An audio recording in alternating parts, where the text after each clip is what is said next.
In the heart of a remote African village called Kosonga, there was a lush forest known as the Forbidden Grove. The villagers spoke in hushed tones about its mysteries. They said no one who entered the grove ever came back unchanged. Legends claimed it was guarded by ancestral spirits who could bless or curse anyone trespassing without purpose. Despite the warnings, the grove was a place of allure, its fruits were said to heal, and its streams never dried, even in the fiercest droughts. Naya, a bold and curious young African woman with radiant brown skin and thick, coiled hair, had always wondered about the grove. She was known for her adventurous spirit, often exploring areas of the village that others feared. One day, her little brother Kofi fell gravely ill with a fever that no healer could cure. The elders whispered that the fruit of the Forbidden Grove could save him. Her mother, a cautious and superstitious woman, begged Naya not to go. But the sight of Kofi's frail body strengthened her resolve. At dawn, Naya prepared herself. She tied a red cloth around her waist, a charm her grandmother had given her for protection, and entered the grove. The air inside was heavy, the sunlight barely piercing through the dense canopy of trees. Strange sounds echoed, as if the forest itself were alive.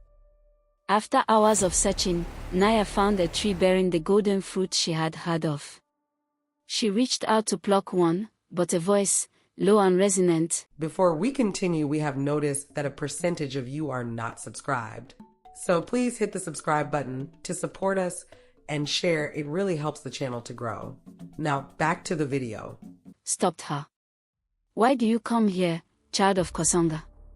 Naya froze. Standing before her was an imposing figure, a tall African man with dark, glowing eyes and intricate tribal markings etched across his chest. He wore a cloak of leaves, and his presence exuded an eerie authority.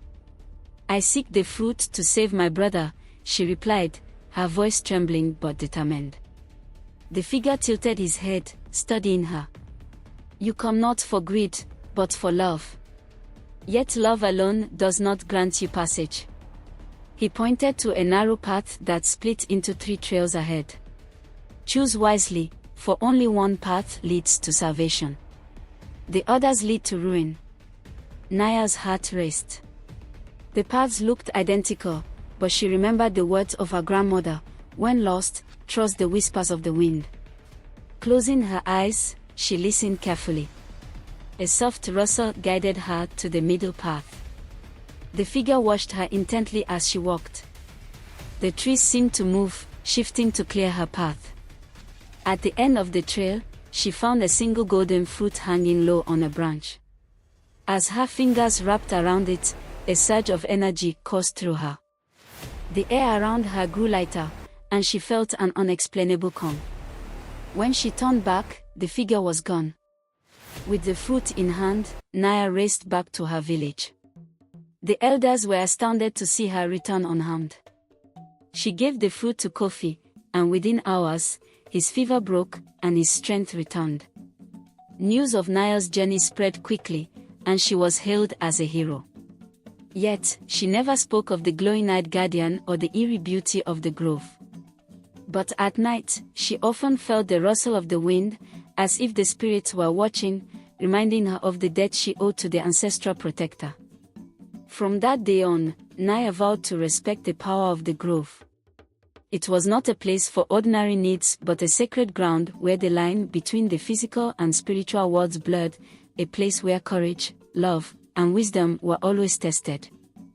Like and subscribe to this channel for more videos like this.